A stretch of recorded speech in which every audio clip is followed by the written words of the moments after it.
Argentina fue alguna vez un faro de esperanza y prosperidad, un ejemplo desde América para el resto del mundo.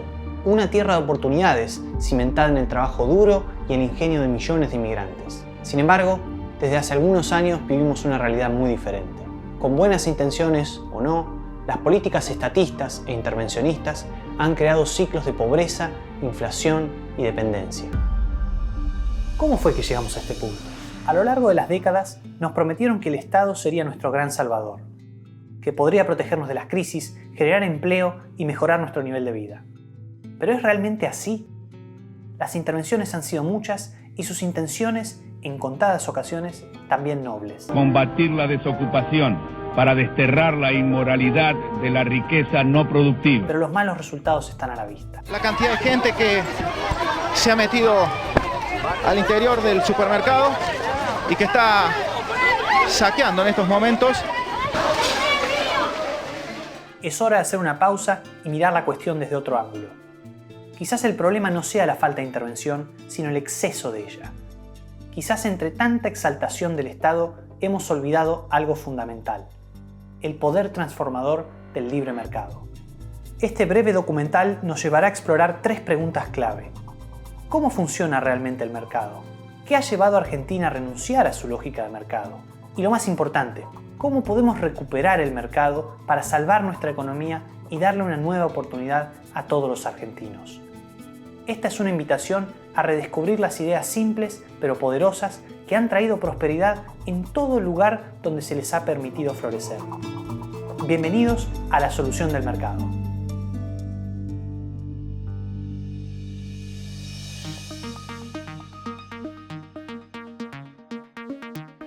Cada día, millones de personas realizan millones de transacciones voluntarias, desde comprar el pan a la mañana hasta pagar un viaje en colectivo. Ninguna de esas transacciones requiere instrucciones centralizadas ni un plan maestro. ¿Cómo es posible que semejante red de transacciones ocurra de una manera tan fluida? Durante mucho tiempo, este país confió en el poder del mercado. Los productores y comerciantes actuaban guiados por una señal poderosa, pero a la vez sencilla y silenciosa: el precio. Porque los precios, lejos de ser una simple etiqueta, son el lenguaje del mercado.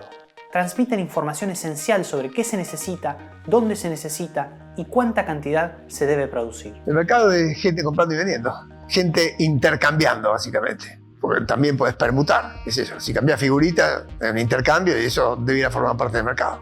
Un mercado es eso, hay muchas clases de mercado. La panadería, cuando vas a comprar pan, está haciendo una transacción de mercado, eso es. Y así 1000 más, qué sé yo. Puedes comprar bonos más sofisticados, puedes comprar acciones. O hay una contratación laboral que se hace en el mercado, una empresa que contrata empleados. Eso es, gente intercambiando. Yo te ofrezco mi trabajo y la empresa me paga un sueldo. Eso es un mercado. De todos los bienes que te imagines, de todos los tipos de bienes y todo tipo de clases de bienes. El café que disfrutamos en Buenos Aires puede venir de Brasil, la carne de una estancia en La Pampa y el vino de un pequeño viñedo en Mendoza. Ninguno de los productores necesita conocerse ni ponerse de acuerdo. El mercado, a través de los precios, coordina a todos de manera automática. Es un sistema que recompensa el esfuerzo y la innovación y castiga el desperdicio y la ineficiencia. Tomemos como ejemplo esta taza de café y esta medialuna. Para que estos 2 productos lleguen a la mesa de este bar, miles de personas han trabajado en el país, en distintas regiones, incluso en distintos continentes. Agricultores, productores de café, transportistas, comerciantes, baristas, mozos.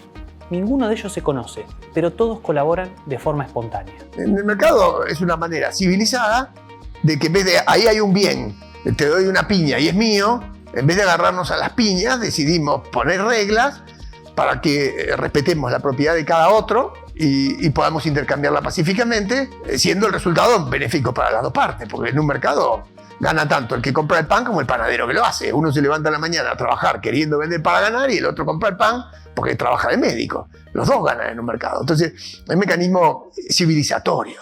El comercio es civilizatorio. Esta coordinación espontánea permite que el consumidor tenga acceso a variedad y calidad y que el productor tenga incentivos para mejorar sin la necesidad de un plan centralizado. Lo extraordinario del asunto es que con solo dejar funcionar al mercado y su sistema de precios, el mundo ha multiplicado exponencialmente su riqueza y la cantidad de personas que viven debajo de la pobreza ha disminuido fenomenalmente. La pobreza se ha reducido y lo curioso es que no solamente se ha reducido en términos relativos, es decir, ese 90% de pobreza extrema que había allá por los inicios del siglo XIX y los valores inferiores al 10% que tenemos hoy, sino que también se ha reducido en términos absolutos, lo que es tremendamente curioso teniendo en cuenta que la población, que era de 1.000 millones de habitantes en aquel momento, hoy estamos cerca de los 8.000 millones de habitantes, la cantidad de pobres en términos absolutos también se ha reducido. Pero cuando el Estado interviene, intentando corregir o controlar estos precios, el Estado te acompaña a través del programa Precios Cuidados. Las señales del mercado son distorsionadas y en lugar de cooperación espontánea, lo que hay es conflicto y caos. Azúcar, 160 el kilo de azúcar. La docena de huevos. Bueno, acá hay huevos no existen, no hay huevos, no hay carne, ni hablar de la carne, no hay nada. La idea corporativa es una organización donde cada cual trabaja en armonía con los demás, donde el Estado es el cerebro que pone orden y cada cual cumple una función y entonces se produce el bien común y una distribución justa del ingreso. O sea, eliminás el concepto de mercado, eliminás el concepto de precio. Y si contás el precio y el mercado, caíste en un sistema que no funciona. Necesitas reglas morales para que esos mercados funcionen. O sea, si no tenés respeto por la propiedad privada y no tenés respeto por la palabra empeñada, o sea, si los contratos no se cumplen y si no partimos del vamos y yo respeto lo que es tuyo y vos respetás lo que es mío, no hay modo que intercambiemos. Pues si yo no creo que lo tuyo es tuyo, en el fondo que lo voy a intercambiar, te lo saco si no es tuyo. Entonces el derecho de propiedad es precedente al mercado y es una regla moral. Y cumplir con la palabra también. O sea, imagínate comerciantes que no cumplieran con la palabra, no pueden al mercado. Entonces hay requisitos de reglas morales de justicia, así las llamaría, reglas morales de justicia, que hacen que los mercados funcionen. Si esas reglas no existen, el mercado no funciona. O sea, tenés otra cosa. Tenés saqueos, tenés expropiaciones, tenés dominancia, tenés extorsiones, pero eso no es un mercado. Un mercado de intercambio, libre y voluntario. Y necesita reglas morales para funcionar. En momentos de crisis económica, los gobiernos tienden a imponer controles de precios para frenar el aumento de productos básicos. Precios Cuidados establece el precio de un producto de primera línea y de esta manera un techo de precio para toda la categoría. La idea parece simple. Limitar cuánto puede cobrar un comerciante por bienes esenciales como la leche o el pan para proteger al consumidor. Pero ¿qué pasa cuando el precio máximo está por debajo del precio de mercado? El resultado es escasez. A precios artificialmente bajos, muchos consumidores quieren comprar, pero los productores no encuentran rentable vender. El exceso de demanda lleva al desabastecimiento. Los productos desaparecen de las estanterías y quienes sufren más son, irónicamente, aquellos a quienes se buscaba proteger.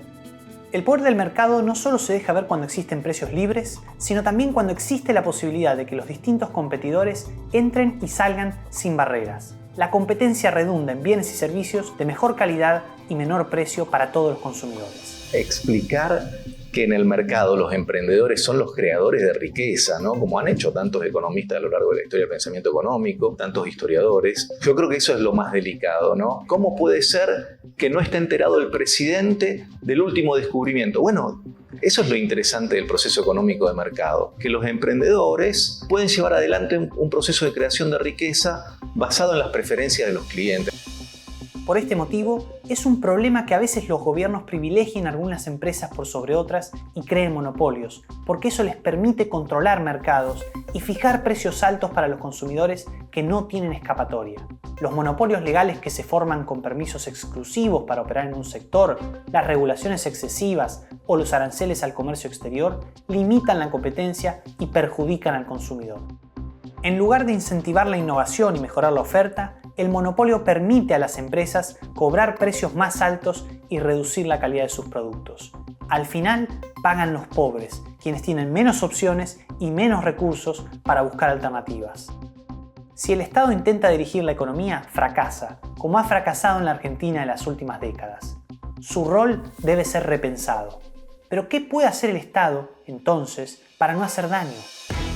El Estado garantice la libre competencia. Ese es el vínculo que yo veo o establezco entre el Estado y el mercado. El Estado como el garante de que el mercado funcione libremente y donde las personas puedan interactuar libremente y sus derechos sean protegidos, sobre todo el derecho a la propiedad privada y la igualdad ante la ley y la competencia. Tú me decís, resumime la idea liberal, creemos en que tiene que existir todo el mercado posible y solo el Estado necesario. Todo el mercado posible toda la iniciativa privada posible, todo lo que se puede hacer con los contratos, esa palabra tan bella que es contratos, que es la ley entre las partes, la ley que las partes deciden para sí. Toda esa es la lógica que los liberales creemos. Y frente a esto, un Estado necesario. Después podemos discutir cuáles son las funciones. En Argentina la discusión conceptual no es tan necesaria porque nos hemos ido a tal nivel de estatismo que hoy la única solución es hacia mayores grados de mercado. En ausencia de restricciones innecesarias y arbitrarias, el mercado no solamente coordina nuestras acciones, sino que también eleva nuestro nivel de vida, porque genera oportunidades para todos. Pero para entender cómo podemos usarlo, primero tenemos que entender cómo y dónde Argentina se arruinó. Argentina fue alguna vez una de las economías más ricas del mundo. A finales del siglo XIX y comienzos del siglo XX, competía con países como Estados Unidos y Canadá en términos de crecimiento y prosperidad. El país se beneficiaba de un mercado libre y abierto y se convertía en un destino atractivo para inmigrantes de todo el mundo. En Europa se debatían entre Buenos Aires o Nueva York. El mercado premiaba la producción y la innovación. Los precios guiaban las decisiones de inversión. Pero hoy nuestras calles reflejan una realidad muy distinta. El país no ha crecido en décadas y ya no se habla de inmigrar hacia la Argentina, sino en todo caso de emigrar desde la Argentina. ¿Qué nos llevó a este punto? Para mí es trágico que un país institucionalmente diseñado por quien fue uno de los máximos referentes de la ilustración liberal, como fue Juan Bautista Alberdi, pocos años después de la Constitución, en el siglo XX, haya consolidado un modelo estatista, mercantilista y corporativista. Las tres cosas, el triángulo de la decadencia argentina del siglo pasado y de parte de este siglo. Un Estado muy grande, que además interviene mucho, interviene mal, para decidir quién gana y quién pierde en el comercio internacional y en el comercio local, y que como fomenta la puja redistributiva y la rapiña por el poder, incentiva a grupos de presión, sindicatos, gremios, asociaciones, colegios y demás, a que vayan a tratar de cooptar ese Estado para llevarse una parte del botín. La Argentina hizo durante muchísimos años, no menos de 80, 100 quizás, en forma incremental, al principio no era tan así, hizo un sistema muy bloqueado, muy cerrado, en el cual los empresarios nos tuvimos que acostumbrar, porque realmente todos fuimos parte, queriendo o sin querer, del problema. Nos tuvimos que acostumbrar porque el Estado nos había planteado una ecuación, yo diría, perversa, generadora de pobreza. Y ese equilibrio, eso que es perverso, porque te genera pobreza por el aumento de impuestos, por el cierre de la economía, en mucho tiempo cerró. A pesar de todo el potencial de la Argentina, el país ha sufrido crisis económicas recurrentes. Hoy no competimos con Europa o Estados Unidos, sino en todo caso con nuestros vecinos. ¿Por qué? La respuesta radica en la falta de lógica de mercado. Para entender por qué Argentina carece de lógica de mercado, debemos examinar varios niveles de su política económica, entre ellas la fiscal, la monetaria, la regulatoria, la exterior. Todas estas esferas están profundamente distorsionadas por políticas estatistas e intervencionistas. ¿Cuándo se jodió la Argentina? Hacia mediados del siglo XX, nuestro país, influenciado por nuevas corrientes económicas, adoptó políticas de intervención estatal supuestamente para proteger a los sectores más afectados. Comenzó así un proceso de sustitución de importaciones, control de precios, nacionalización y expropiación de industrias. Lo que en otras naciones fue pasajero, acá se transformó en permanente. Yo te diría que la Argentina se desvía definitivamente de un esquema de una economía libre hacia el 43-45. Hacia el 43, si vos marcás la performance económica argentina desde 1860 hasta 1943, tiene básicamente tasas de inflación aún más bajas que el resto del mundo. Hay un respeto por el incipiente mercado de créditos. Y tenemos el gobierno de Juan Domingo Perón del 46 al 55, y en ese gobierno Perón adopta básicamente un sistema corporativista.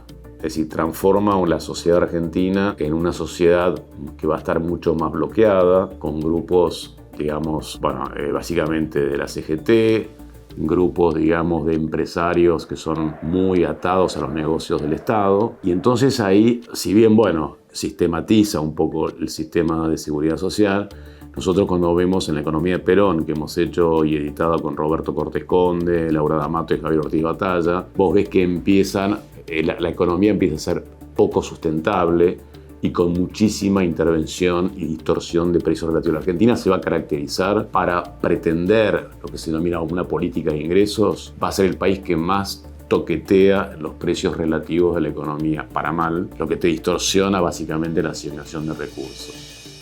Conceptualmente, lo que estaba atrás de esto es la idea que tenemos la pampa húmeda y que es un grado de prosperidad excepcional, una competitividad excepcional para producir tanto ganado como producir productos de agricultura. Y que entonces eso pertenece a todos, no pertenece al propietario de los campos. Entonces tiene que haber una transferencia de esa plusvalía de esa pampa húmeda excepcional para subsidiar industrias sustitutivas, así como pensaban que iban a dar la rueda esa. Pero esa rueda no funciona así, porque cuando toqueteas los precios, afectas todo, afectas los niveles de producción, generas demandas por cosas que tienen precios bajos, pero no hay cantidad, y luego pasás lo más manifiesto, los periodos stop and go, crisis de balance de pagos por demandas industriales para abastecerse y no hay quien pueda pagarlo porque no hay quien obtenga tanta divisa como se necesita.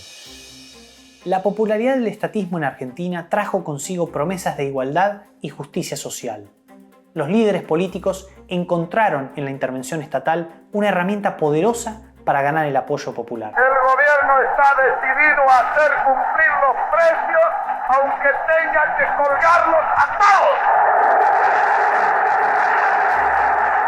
Controles de precios, subsidios, impuestos, proteccionismo. Pero estas políticas, aunque bien recibidas al principio, plantaron las semillas de nuestros problemas actuales. Lo que asfixió al sector privado y a la creación de riqueza fue el sistemático aumento del gasto público.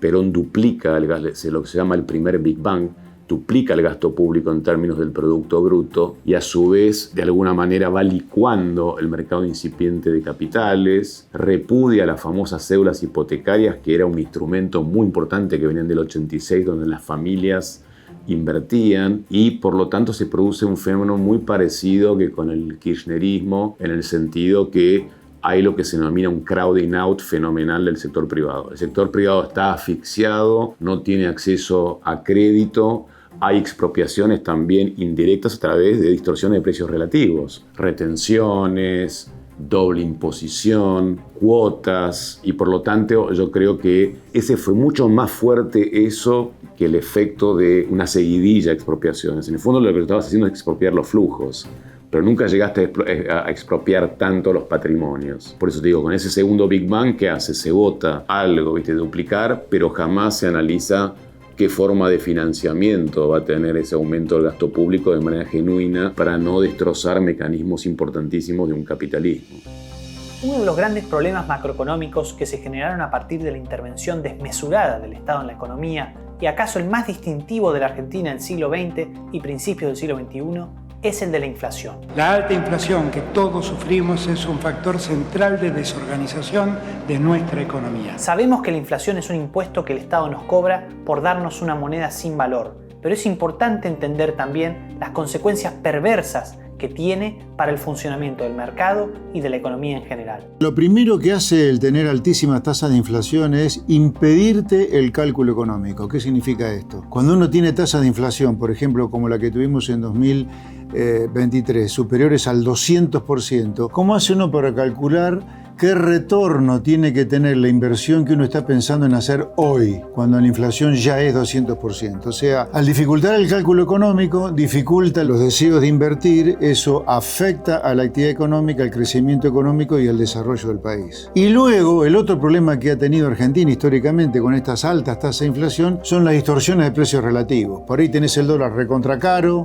por ahí tenés el dólar recontra barato, las tarifas de los servicios públicos atrasadas, las tarifas de los servicios públicos muy caras, la carne barata, la carne cara, lo cual también dificulta el cálculo económico.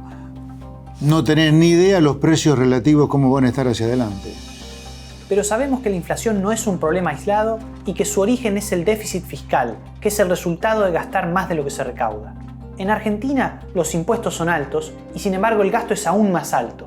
Esta combinación nos lleva a la inflación, al aumento de la deuda y al estancamiento económico. El tamaño del Estado ha afectado el crecimiento económico de manera muy negativa, porque Argentina es uno de los grandes ejemplos de fracaso en el último siglo a través de una enorme presión impositiva que ha asfixiado al sector privado y le ha quitado todo incentivo para invertir y por lo tanto para producir y para expender la actividad y crecer. Y por otro lado, como el tamaño del Estado ha excedido la cantidad de impuestos y hemos incurrido en sistemáticos déficits fiscales, esos déficits fiscales, cuando han sido financiados con emisión monetaria, han generado graves crisis inflacionarias y cuando han sido financiados con deuda, han generado defaults. Por eso Argentina es de los países más defaulteadores del último siglo en todo el planeta Tierra. El problema del déficit es que crea una ilusión de prosperidad a corto plazo, mientras que a largo plazo aumenta la carga sobre la economía. La deuda se vuelve insostenible y la inflación que aparece hace imposible que funcione bien el mercado. Nadie sabe cuánto valen las cosas y no se puede prever qué sucederá mañana. Más de 1.700 productos que los próximos 4 meses deben valer lo mismo. Las políticas intervencionistas que terminan en inflación pueden afectar a los poderosos, pero afectan aún más a los pobres. ¡Tenemos que cuidar los precios! Cuando el mercado es reprimido con precios máximos, por ejemplo, cada vez menos personas tienen un incentivo para producir. Cuando esto sucede y los precios suben, los que más sufren siempre son los pobres. Cuando uno establece precios máximos, lo que la teoría explica desde hace más de, no sé, la práctica desde hace más de 4.000 años, la teoría tal vez de mucho menos, por supuesto, pero lo que te dice es que automáticamente los empresarios no van a querer producir un bien que no puedan vender al precio de mercado. Entonces ahí tenés menos productos y probablemente esos pocos productos que quedan en el mercado, que obviamente son mucho menos que los que la gente quisiera comprar, van a lograr ser alcanzados por aquellas personas que tengan más tiempo disponible para ir a buscarlo, que tengan un supermercado más cerca, que tengan mayor disponibilidad de información, y eso no siempre son las más necesitadas. Entonces, cualquier tipo de aplicación de política termina perjudicando a los más pobres. En el nivel microeconómico, los comerciantes locales han enfrentado todo tipo de obstáculos. No solamente impuestos excesivos, sino regulaciones asfixiantes y controles de precios que hacen inviable su operación diaria. Argentina tiene una estructura impositiva que para mí no habría que llamarle ni estructura ni sistema impositivo. Porque no tiene una forma estructural como si fuese un edificio con columnas y vigas pensada de alguna manera. Ni siquiera es un sistema, es un engendro de impuestos que se fueron superponiendo en distintas capas políticas, geológicas, y es un sistema impositivo totalmente insostenible e inviable por su cantidad, por la característica de cada impuesto, por la forma de recaudarlo y por el gravamen en general que provoca, porque cuando hace la sumatoria de todos los impuestos, el Banco Mundial explica muy bien que el 106% de las ganancias, si pagaras todos los impuestos, sería el costo tributario. Entonces, para mí hay dos líneas para entender el problema. Una es la cantidad y la complejidad de los impuestos y la inviabilidad en cuanto al pago posible. Y la segunda es la complejidad en la recaudación. Es un sistema muy burocrático para pagar, para poder estar en regla y además imposible desde lo financiero. El enjambre impositivo argentino es inviable y la única modificación es la reestructuración total, donde tenés nación, provincia y municipios. Porque en total tenés 160 impuestos que son, yo te diría que algunos, yo tomo el arquetipo siempre de ingresos brutos porque es el único impuesto que viola todos los artículos de la Constitución, no deja ni uno medianamente sano. Y el 60% de la recaudación de ingresos brutos en las provincias es mediante un mecanismo que es inconstitucional por donde lo mires, que es el cobro forzoso, el trabajo forzoso de un sujeto, de una empresa, y el cobro forzoso a otro, el préstamo forzoso. Entonces estás obligado a prestarle al Estado. Es el famoso sistema de percepciones y retenciones, que lo aplican los bancos, lo aplican las empresas, están obligados a aplicarlo, y eso realmente distorsiona todo el sistema. En la Argentina es difícil emprender porque cada uno, cuando se mete en el emprendimiento, te entusiasmas por la producción, pero en el fondo te metes en una maraña, en una ciénaga en la cual después no puedes salir. El exceso de burocracia y regulaciones también puede afectar a los empresarios poderosos, pero afecta más aún a los pequeños comerciantes, que no siempre tienen la espalda para acomodarse a todo lo que se exige de ellos. Las regulaciones básicamente entorpecen la actividad económica, incrementando los costos de ejercer actividades lícitas. ¿Qué significa esto? Que un empresario, en lugar de dedicarse a innovar y a producir para aumentar la productividad y los salarios reales, tiene que dedicarse más días por mes al tramiterío y la locura burocrática, ¿no? Esto que a veces llamamos el proceso kafkiano de cumplir con las regulaciones, no es otra cosa que disminuir la productividad, los salarios reales y el bienestar. Por eso es tan importante pensar en marcos regulatorios con criterio de eficiencia. ¿Qué significa esto? Bueno, que no afecten demasiado el bienestar general por la vía de la productividad, ¿no? y de la inversión. Que lamentablemente muchos países, y esto no es solamente un problema de Argentina, creemos que Argentina tiene marcos regulatorios de miles de páginas, como ha mostrado acá el ministro Sturzenegger. La burocracia afecta particularmente a los emprendedores, a los nuevos y a los chicos, ¿no? A las pymes particularmente, porque vos podés pensar que las empresas más grandes tienen más espalda e incluso pueden prorratear, digamos, los costos de tener, por ejemplo, una oficina de comercio exterior. Lo podés prorratear porque, bueno, sos grande y te puedes dar el lujo de tener a 2 o 3 personas dedicadas exclusivamente a sortear, por ejemplo, las dificultades en aduana para poder importar o exportar. Pero si sos una empresa que está arrancando, eso es una limitante para que empieces. Entonces, la burocracia es algo absolutamente distorsivo. En toda economía exitosa, la capacidad emprendedora y la inversión son motores fundamentales de crecimiento. Pero en Argentina, las regulaciones hechas a medidas de los amigos del poder y los monopolios creados por el Estado han frenado el dinamismo del sector privado. Yo tengo una frase en mi libro que la repite Sturzenegger, que dice: en Argentina los problemas no son los ilícitos, sino los lícitos. Desde ya que esto se desdice cuando salís a la calle por un fierro por la cabeza, ¿no? Pero de todas maneras, en sentido macro, son los lícitos, son los curros, en parte, u otros que no son necesariamente curros, son reglas de juego que a alguien le pareció que eran muy buenas, pero generaron distorsiones. Entonces, principalmente hay que desregular. Una vez que el Estado dice, de ahora en adelante el Estado va a crear armonía entre los sectores. Entonces abre la ventanilla pública de la armonía y empiezan los lobistas y los intermediarios diciendo, ay, yo quiero que dentro de la armonía, yo no quiero ser el codo, yo quiero ser la mano. Y entonces empieza un remate, se politiza la economía. Hay otro mercado, el mercado siempre está. Tienes el mercado del dinero y el mercado de la política. Entonces, los maximizadores que transan cosas, dejan de entrar en los mercados, desaparecen, empiezan a entrar en los ministerios. ¿Quién da más? ¿Quién da más? ¿Quién da más? Dinero o poder. Dinero o poder, y se estructura una sociedad de puja por tener beneficios. Entonces, en los regímenes de cuanta cosa te ocurra. El libro ese que yo escribí tiene un inventario de aquel entonces de los regímenes más disparatados, de los planos sonoros, de las promociones para A, B o C, la cosa te ocurre, el aluminio, ¿no? El carbón, el ácido sulfúrico, los abogados, los escribanos, los procuradores, los fotógrafos de plaza. Todo el mundo quiere un régimen mío, especial. Y cuando son servicios, los regímenes son colegiaciones obligatorias, o sea, para sacar una foto o hacer un video, tenés que tener una carnet.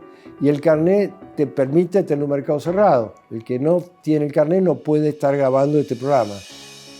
El proteccionismo, es decir, la protección de las industrias locales de la competencia extranjera mediante aranceles y restricciones a las importaciones, es otra forma de intervención que parece lógica a primera vista. Pero desde que Argentina ha insistido con el cierre de su economía y las políticas de sustitución de importaciones, hemos vivido crisis tras crisis. En Argentina, históricamente, desde que el proteccionismo existe, cada 2 por 3 tenés crisis de balanza de pagos. Lo llaman stop and go, los Marcelo Diamant, los Ferrer, etc. Porque la industria, esa sustitutiva, para el mercado interno, demanda materias primas del exterior. Y entonces cuando la economía se expande, demanda más. Y cuando demanda más, no hay más divisas. Y la idea es que el campo las provea, poniéndole cepos y poniendo el tipo de cambio diferenciales. Pero no da, hay un punto que explota. Y cuando explota, ¿cómo ajusta todo? Con devaluación. Entonces, el sistema es de ajuste por devaluación. Con la devaluación caen los salarios en dólares, se abarata la producción, aumentan las exportaciones, se reduce la importación y se nivela. Los aranceles permiten que las empresas locales cobren precios más altos sin mejorar su eficiencia. Este tipo de políticas, en lugar de fortalecer la economía, la debilitan. El caso de Tierra del Fuego es un lamentable ejemplo de una política que beneficia a muy pocos y perjudica a muchos. Por subsidiar unos pocos puestos de trabajo, 45 millones de argentinos terminan pagando más por productos de menor calidad y las industrias locales pierden el incentivo para innovar y competir en el mercado global.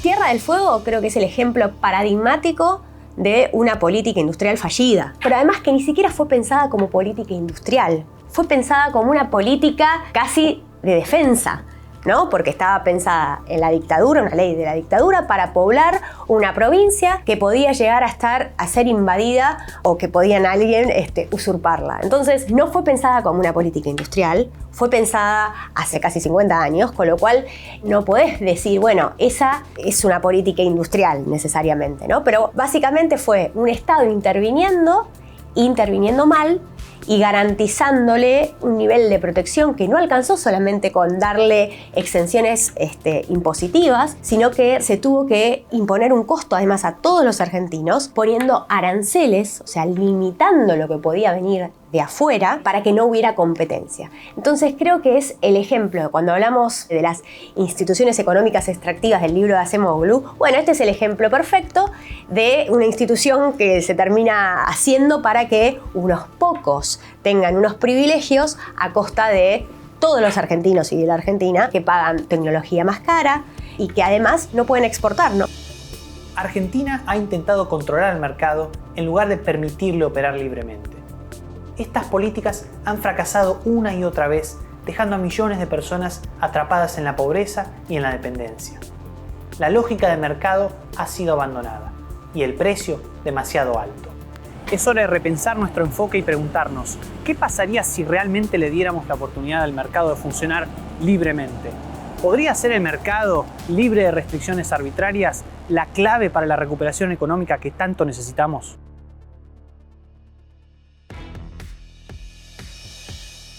Después de décadas de políticas intervencionistas, los resultados están a la vista. Inflación, pobreza y estancamiento económico. Pero, ¿y si hubiera una alternativa? ¿Qué pasaría si dejáramos al mercado hacer lo que mejor sabe hacer? Coordinar, innovar y generar prosperidad. Recuperar la lógica de mercado puede ser la clave para salvar a la Argentina. Nosotros creemos en un Estado pequeño. Un Estado pequeño es un Estado que da más libertad a los individuos. Somos grandes creyentes en la libertad. Creemos que el progreso no lo construyen los estados, sino que lo construyen los ciudadanos. Los ciudadanos, para poder construir esa Argentina que soñamos, tienen que tener libertad de hacerla. Nosotros siempre decimos que la regulación es pro corrupción, porque cada regulación es una instancia posible para la corrupción, y es muy anti-emprendedurismo y muy anti-pyme, porque esas regulaciones, quizás una empresa grande no tiene problemas de cumplirlas, todos esos tramiteríos, esa burocracia, esas demoras, ese costo financiero que implican esas demoras, una empresa grande las puede absorber o las puede tolerar, pero una empresa pequeña no lo puede hacer. Y en realidad las economías crecen e innovan a partir de cosas que son disruptivas del sistema, maneras nuevas. Vos mirás las empresas grandes de Estados Unidos, todas arrancaron en un garage, ¿correcto? Entonces me parece que si nosotros tenemos un esquema muy pesado para esas pequeñas empresas, nunca vamos a poder desarrollar esos cambios y esa creatividad que tienen todos los argentinos para aportar, ¿no? Entonces nosotros sentimos que nuestra tarea tiene que ver con eso, ¿no? Con alivianar, con dar libertad. El primer paso para recuperar el mercado es eliminar las regulaciones innecesarias y abrir los mercados. Las barreras arancelarias y la burocracia han convertido a la Argentina en una de las economías más reguladas y cerradas del mundo, limitando tanto a los productores como a los consumidores. Acá tiene que haber una reformas pro mercado, que yo creo que el ministro de Desregulación la está tratando de llevar a cabo, ¿no? Digamos, pero cuando tú ves ese tema son como 700, 800 regulaciones que son un bloqueo para una economía capitalista. Entonces hay que ir desregulando lo que son quintitas de un sistema prebendario que se fue acumulando. Entonces la Argentina es uno de los países, lamentablemente, como una república fallida, justamente porque no adopta ese capitalismo. Entonces se necesita desregulación, respetar los precios relativos que te indican el mercado, porque esa es la condición sine qua non de la economía 1. Hoy, para el gobierno de Javier Milei, la desregulación es una prioridad. Doctor Federico Adolfo Sturzenegger, jurás por la patria desempeñar con lealtad y patriotismo el cargo de Ministro de Desregulación y Transformación del Estado. Sí, juro. Pero el proceso desregulatorio, en una Argentina acostumbrada a tener una economía reglamentada, llevará su tiempo. Será un proceso no demasiado rápido, no solamente por la cantidad de trabajo que demanda, sino también por la oscuridad de las regulaciones. Tenemos muchísimo por delante, tenemos distintos instrumentos, siempre le pido a la gente que entren al ministerio, al site de Reportar la Burocracia. Ya hemos recibido 10.000 sugerencias de normas para derogar. Mucho de lo que estamos haciendo hoy en día viene del material que ustedes nos están dando, así que saben que tenemos los ojos abiertos, estamos escuchando todo lo que nos dicen. La maraña legislativa de Argentina es muy grande. Si yo digo que tenemos 700.000 decretos y hay gente que me habla y me dice, mira, me prohíben hacer esto por un decreto del año 45, es imposible que nosotros lo podamos identificar, entonces necesitamos la ayuda de todos nosotros para acometer esa tarea de simplificación. Los beneficios de una apertura comercial son claros: precios más bajos, mayor variedad de productos y acceso a mejor tecnología. Pero para lograrlo necesitamos reducir la carga burocrática e impositiva que asfixia hoy tanto a grandes empresas como a pequeños emprendedores. Muchas veces se habla de exportar, pero para exportar también tenemos que importar. Y eso también implica reducir la carga, digamos, los impuestos que de alguna manera también tenemos a la hora de importar. Eso creo que a veces es lo menos sexy, si quiere, para la política, porque importar en general no está bien visto, pero es también lo que nos puede hacer no solamente que los consumidores tengan precios más bajos, sino que Argentina pueda exportar más y pueda producir más también. Además de desregular y abrirse al comercio, es imprescindible terminar con la inflación. Milton Friedman, un economista célebre, dijo una vez que la inflación es siempre y en todo lugar un fenómeno monetario. Para frenarla, la receta es en teoría sencilla: reducir la emisión de dinero. Pero en la práctica, esto exige disciplina y decisiones difíciles. No se trata solamente de detener la impresora de billetes, sino de cambiar la manera en la que el gobierno financia sus gastos y sobre todo de bajarlos. Si los gastos del Estado son excesivos y se financian con emisión monetaria, se crea un círculo vicioso que empobrece a toda la población. El gobierno del presidente Milei sigue una acción irrevocable. El equilibrio fiscal es absolutamente innegociable. Hoy, con el énfasis que pone el gobierno de Javier Milei en mantener el equilibrio fiscal, Argentina está tratando de cambiar la dirección para romper este ciclo perverso. Creo que lo que es particular de este momento que nos toca vivir y de la presidencia de Javier Milei es que él es como que invirtió los términos respecto a cómo se hizo siempre en la Argentina. Dijo, lo primero que voy a hacer es asegurarme que Argentina tenga superávit fiscal, que ese superávit fiscal se logre bajando gastos, no bajando impuestos, porque uno siempre puede obtener un superávit o un equilibrio fiscal subiendo impuestos, pero nosotros creemos en un Estado más pequeño y por consiguiente con una menor carga para el contribuyente, y Javier lo encaró ese problema desde el día 1, tanto es así que junto con su ministro de Economía, Luis Caputo, lograron algo que parecía imposible, que es en un mes obtener el superávit fiscal en la Argentina, que después se ha mantenido incólume, ¿no? Creo que hay que continuar con la reducción del Estado. El Estado en el año 2024 ya bajó de 39 puntos del producto a 33 puntos del producto. El presidente ha dicho que él quiere un gasto público que no supere los 25 puntos del producto, así que falta reducirlo 8 puntos del producto más. Con lo cual, dado que esos 8 puntos del producto que hace falta reducir el gasto público provocarían superávit fiscal, podríamos comernos parte de ese superávit fiscal bajando impuestos. Y Argentina necesita bajar impuestos porque la gente no da más de pagar impuestos. Argentina tiene una de las cargas fiscales más altas de América Latina. Los impuestos excesivos desincentivan la inversión y ahogan a los emprendedores o los empujan a la informalidad.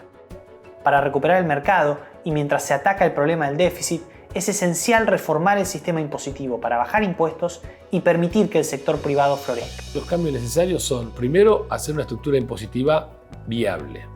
Que la gente conozca, el empresario chiquito, mediano, grande, el maxi kiosco, la empresa más grande, sepan cuáles son las reglas tributarias, qué es lo que hay que pagar, en forma diáfana, clara y que sea compatible con el tamaño de la espalda. Vos no podés poner impuestos suecos en una productividad argentina. Eso es lo primero. Y lo segundo es que eso sea seguro. Seguro significa que todos tengamos la certeza que se va a cumplir eso. Durante todos estos años ha aumentado el peso del Estado, el peso de los impuestos en la economía, porque lógicamente no tenía cómo financiar los déficits fiscales que tenía permanentemente. Eso llevó a que esos aumentos se hicieran de la peor manera posible, ¿no? Tenemos un sistema tributario que tiene muchísimos impuestos, sobre todo a la producción y al ahorro. Entonces eso hace que vayas perjudicando aún más la posibilidad de que Argentina salga adelante, de que crezca y de que puedas bajar, digamos, el déficit y de que puedas seguir creciendo y que puedas bajar los impuestos. Entonces, en este camino que se está emprendiendo actualmente, donde se está reduciendo el déficit, lo ideal sería tener una reforma tributaria que elimine esos impuestos distorsivos que atentan contra la producción, que atentan contra la inversión.